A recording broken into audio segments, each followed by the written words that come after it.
John, can I, as a full-time employee, enter into freelancing engagements to supplement my income?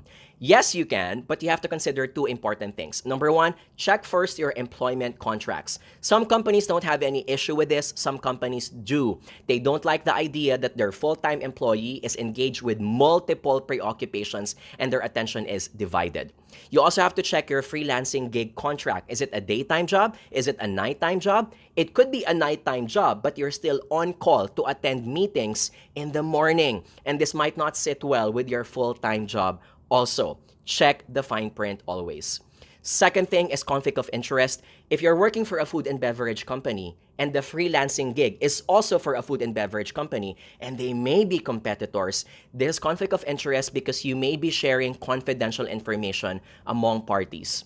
So sometimes you're required to be transparent and to reveal it to all parties